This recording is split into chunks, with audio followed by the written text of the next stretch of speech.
Hi, I'm Melissa Arrighi, and this is the second edition of Truth Be Told, a new show that's going to be about all things local, and we're going to be doing that weekly. So we're looking forward to that, and today I have two very special guests, so I'm pretty excited that for the second show, I'm able to bring on Chairman Ken Tavares and Vice Chairman Dick Quintal. They've agreed to be here. We're going to chat for about 30 minutes, and they're going to tell us a little bit about their experiences as a selectman in Plymouth for all these years. Welcome, Ken and Dickie. Thank you. It's a pleasure to be here. So one of the first things, I have a little surprise for you today. On my way to work this morning, I thought how fun it would be to show your public, your constituents, how long you've actually represented the community and how long ago. So we were able to pull up a couple pictures of you back when you both started representing the community in your elected roles. PAC TV is going to pull those up for us. There's Chairman Tavares. Ken, when was this picture? Do you remember? I think it was about 1624. No, that goes back to the, oh gosh, I think 1976, 77. Well, we love it. Having these in the archives are a lot of fun. And Quintal, you're not going unscathed here. So here you're very dapper. When was this, Dickie? I believe 2000, 2001, right around there. I came to work here in 2004. So when Tiffany Park and Connor from this office were pulling up these pictures earlier, I believe they said that was in the year 2000. Right. And finally, I think it's really fitting for this show. Here's one of the two of you. I'm pretty sure that's in front of 11 Lincoln Street. Yeah, it is. Yeah, it sure is. That was the annual picture that was taken after the local election each year. We took one picture. And Ken, do you know what year this was in? I think, what did you say, Dickie? You were... I believe it was 2000. Yeah, that looks about right. Oh my God, time hasn't been kind. So anyway, well, thank you for joining me. I thought it was really important to have on the select board, representing the select board, really the two highest level positions in our executive branch of government. And what I think the community would love to hear about is, what are some of the things that you have seen over the years? What are some of the changes? And why do you love to represent your community? Because I think sometimes it becomes a trying position, to say the least, especially with everything that we have going on in the community. And Ken, is chairman and representing the town for so long, I'd love to start with you.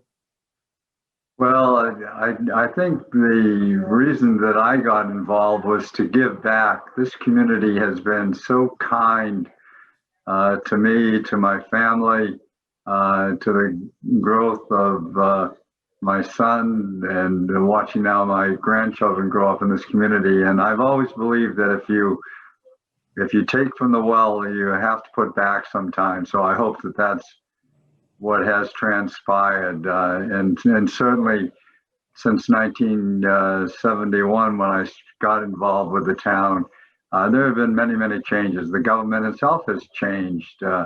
I remember years ago, when the Board of Selectmen would meet during the week, and of course there wasn't any television, the internet wasn't in existence at that time, and the 5 members of the board would sit with the board secretary and go through letter after letter and discuss it. There wasn't a formal docket. You just brought up the business at hand, and then when the charter changed and we had an executive secretary, the town started to become much more formal in its business, and it required it because the white flight had taken place in Boston. The community was growing, and we had to change with what was happening in the outside world all around Plymouth. And Selectman Quintal, how about you? Yes, I got involved in the beginning to, as Ken says, to help out and offer my ideas because, of course, everybody has their their figure on how things should be. And once you're there a little while, you figure that's not really how it works, but you have something to offer. And I've watched the town grow quite a bit. I believe when I first came on, it was the start of the Pine Hills. And this round, it's the finishing up of the Pine Hills. Well, at least we think so. And, you know, Entergy was there. Entergy's gone. I've seen changes, Water Street. Some for the better, some I question, but you can't control everything and just make the best of it you can. Now I'm at the age and the place in my business where I can give back, and you know that's certainly what we're doing. We help a lot of organizations. I'm not going to go through them all here, but every month it's a different one. So and that's to help give back. So I agree with Ken with that, you know, and you just got to shrug off the funnies and make your decisions, because it's tough. No matter every decision that everybody makes, regardless of who it is, some like it and some don't. So that's just the way it is, and you accept it, and you make mistakes. We're all human. But I find that if I make a mistake, I'll come out and say, you know what, I'm sorry, I made a mistake. I mean, and just pray for the best. But kids, they all grew up here, and you know, there's a couple that live out of town, and they come back and they sit around the table, and you can hear them talking about, geez, I went down this street and it's so different. I almost got lost, and it's like, really? But you know, somebody that ain't been here a while, in the last 10 years, it has changed a lot. Yeah, That's so I've true, noticed. DC. Yeah. My son would come home from college and say the same thing. I can't believe the changes that take place. I said, you? What about what I've seen, you know, since 1945? A lot of changes. And you know, we're seeing so many more, even over the last couple of years. I mean, the residential growth in the community has been exponential. And I know that this select board and previous select boards have talked about economic development and attracting businesses and more commercial property to the area. And I think it might have been you, Mr. Quintal, that talked a little bit at a select board meeting recently about that really being a goal. How what can we do to attract businesses here? So we have an economic development director have on this show in the future, but I also think that there's a balance there, and everybody does. With what you do with open space, you have so many beautiful parks and areas in the community that are for the enjoyment of the public. How have both of you looked at that throughout the years? How have you been able to balance that with what you've done, and what are your thoughts on that in general? I'm going to start with you. You're starting with me, Melissa? I'm sorry. I think we'll start with the chairman. Okay, all right, that's fine. Well, I think you have to have your ear to the ground and listen to the community. The selectmen serve as the executive branch, but we're not the be all and end all. There are sometimes you have to take positions that are more popular in the community than you may necessarily want to sponsor. But I think Plymouth has done a great job of balancing what has to be done. And as we've gone through growth spurts, and especially since the 1970s, and the town has changed. I mean, look what happened to schools. Look what happened to the police department, the fire department, DPW. Everything had to grow and grow at once. And there were a lot of demands, and it wasn't just for the basic services, it was for, you know, recreation. You still, to this day, hear people say, I came to town because it's a beautiful place to be.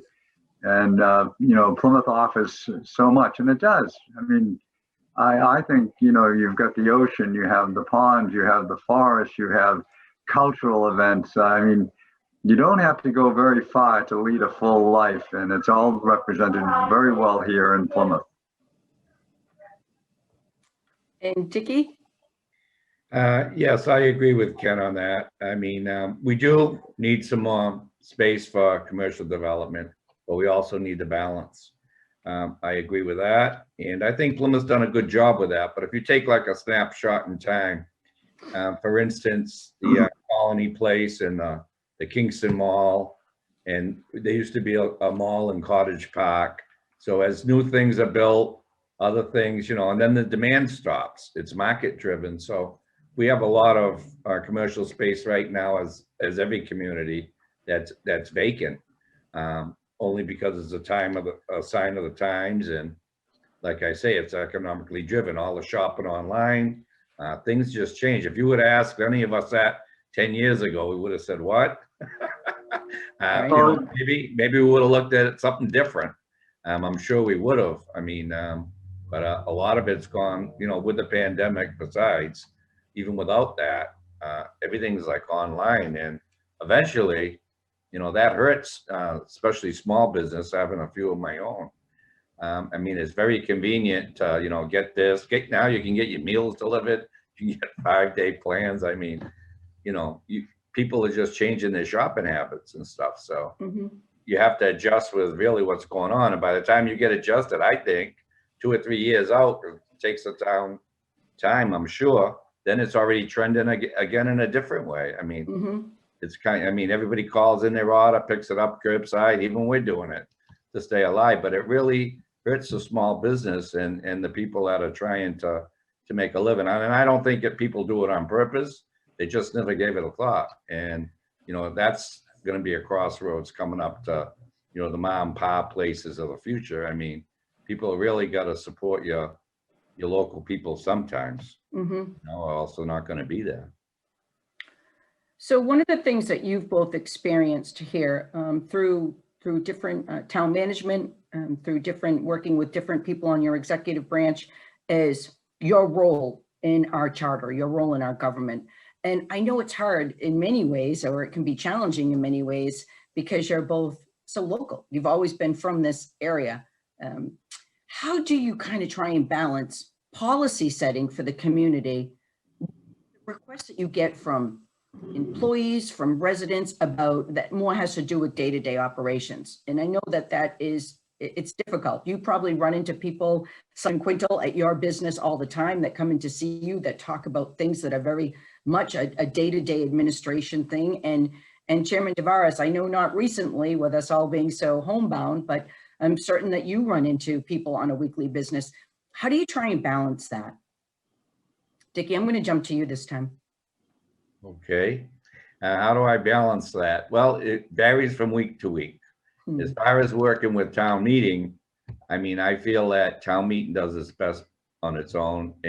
We take our vote, we support what we support, and let them do their thing unless there's questions. As far as the local level go with the citizens and even some of the employees, they will reach out to us. You listen to what they have to say naturally, and then you make a decision. I'll make a decision as, do I need to call somebody on this, or do I need to notify the town manager, or whatever it might be. But usually when I get those calls, it's because they're trying and they're not successful, or they don't understand it, I think, is the big deal. For the average resident in town, they want something. They want an occupancy permit. They want this or that. It hasn't changed, but they just don't know the process or who they can talk to. And in current times, it's a little harder because town hall, I know it's by appointment, but for the average person, I don't know. Now, I just got a call yesterday, our drop box at town hall. Is there a sign there saying do not drop mail in there? So I'm glad this came up. So we are working with Brenner Sign Shop. They are redesigning us. The where you dropped off your ballots, the larger box where we. Yeah, I saw that there. Yeah. Yep, they're designing a cover for that. That'll be for larger packages, which I'm sure is what this resident was trying to drop off to the building department. And then in addition, the little drop box where you put your tax payment or your. Well, that's actually the one I'm talking about, though. Yep. So that's narrow, so that can really accept smaller envelopes. Right. That's why we're going to do this additional one. We should have the cover for that ballot box to be for regular mail. We should have that over the next week. So that'll be exciting. And I guess the other thing that we can announce here is we reopen the building to welcome back our residents and visitors to it starting Monday. What is that? The 22nd. So we'll be reopening on Monday, February 22nd, regular town hall hours. And we're just asking everybody, like they're doing everywhere, to stay masked, to respect that social distancing that's so important for them and for the employees. and wash their hands frequently. So we'll be following those same guidelines when we reopen. Yeah, because now I'm hearing the variants are kicking up. There's been some cases in Massachusetts. And that's what I've been scared of most after we get through this section of it, to have that pop up. I mean, you just can't win for losing. But we'll have to wait and see what the data shows. Right. But I Right, mean, and you know- the call that I actually got, Melissa, just so it's clear, is it was where you pay your taxes. That's what the person was going to do. So he was confused. I just didn't know if there's a sign on there saying you can't leave your stuff there, because that's what she was trying to do. And then she couldn't get an answer. And that's the other thing. We know everybody's working, but they'll call, and if they don't get an answer, then, you know, nobody likes it. I don't like it when I call somewhere, no patience either. But and I'm not saying they don't have patience, but you rather speak with a person. I know everybody can't, answer the phone every minute and answer every call, but that's all it usually is. Somebody don't understand. On the other big one is on a weekend or a holiday, when something happens, then they look to see who they call. And I know it's to call the police department now, but that's really what, when they reach out to us, they're frustrated. But it's not a bad omen for anybody that's working there. It's just the way it is. That's what they do. I can tell by the knock on my little office door, the working office, my employees, they'll knock on it. Then I'll get somebody that want wham, wham, wham. I said, okay, let me put my mask on. I know that's different. I say, come in, because I can't see. There's no, and sure enough, it's somebody that wants to, tell me something ain't right. And I listen, and that's what I do. So I think that's great. I think that's absolutely the role. I mean, I think part of the reason why they vote you into office is they want to be able to talk to you. And yes. And I appreciate when y'all reach out to me and let me know if there's an issue. And as always, we're trying more and more to direct people to the right place to get the accurate information, whether that's to our website or to our social media site or directly to emails to us. But I understand the instant gratification. When you call and you want an answer, our lives are all so crazy right now. You want one right away. How about for you, Ken? How do you kind of work that balance for all these years between policy setting and when people need an immediate response for you about a day-to-day operation?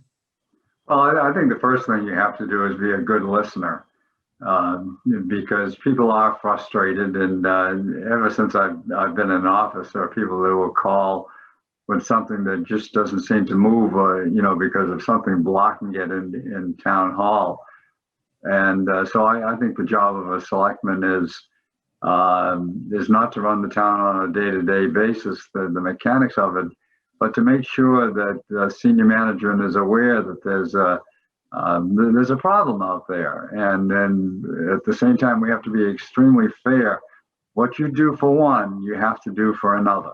And I think that that's a huge balancing act. And the last year, there has been so many game changes that I think we're all still trying to feel our way around as to how this works. I mean, as you well know, and anyone that follows the weekly meetings of the board, you can come up, make a decision, 50% are going to like it, 50% aren't.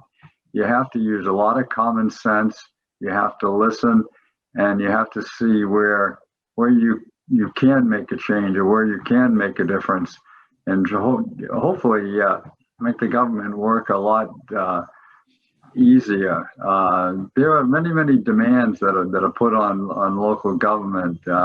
It's amazing. And I mean, last night I was on the phone with someone, for quite a while, discussing a situation that they weren't pleased with. And there's the biggest problem is there's a lot of misinformation. The rumor mill, and it's certainly easier today to start the rumor mill up, puts a lot of misinformation out there. And that's sometimes it's not the problem so much that's difficult to solve. It is to see how that information got out there, what happened, and why people are being given the wrong direction. I mean, we have a responsibility to set policy. The administration, the senior level of administration of the town has to implement that policy and do it with, as I said earlier, with fairness to everyone. So one of the things when we're looking at setting policy, and Dickie talked earlier about how things, the demand of the moment, things that are really important to people right now. So let's jump into vaccination clinics. And Chairman Tavares, I know you have been engaged in, I think it's a weekly show hosted by moderator Steve Trifletti that really talks almost exclusively about what is happening with COVID-19, with vaccinations, with tracing and everything that comes with that.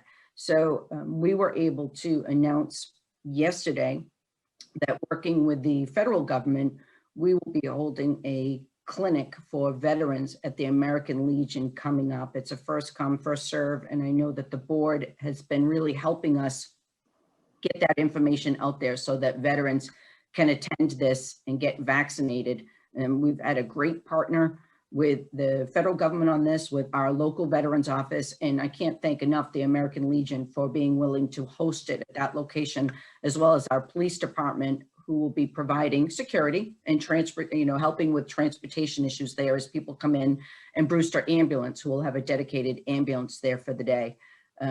Also, I believe we will get an announcement today from the governor that opens up vaccinations to those that are 65 and older, as well as some other changes that will come. And that's been, I think that we've all heard a little bit about that. When is that going to happen? So we'll see that take effect as of tomorrow. So in terms of what we're doing here at the local level, I know that you're hearing more and more from constituents about that. Can you talk a little bit about, Ken, if we want to start with you, a little bit about what you've discussed on the show lately, and at least tell the people that could be watching this show when they can access that, when they can watch that show live or watch it taped? Well, as far as I'm concerned, the biggest challenge that we've had as a community and as elected officials is trying to get people vaccinated. That is on the minds of everyone. And I've said, as you know, many, many times, and said it at board meetings, our job is to save lives, make it easier for people to get access. And it has been extremely difficult because we're not in control of this. It comes from the federal government. We saw what happened when the federal government kind of relaxed itself and it wasn't doing as much as it should. I do think that's changing. There's a great deal of criticism on the state level now that we should be doing more.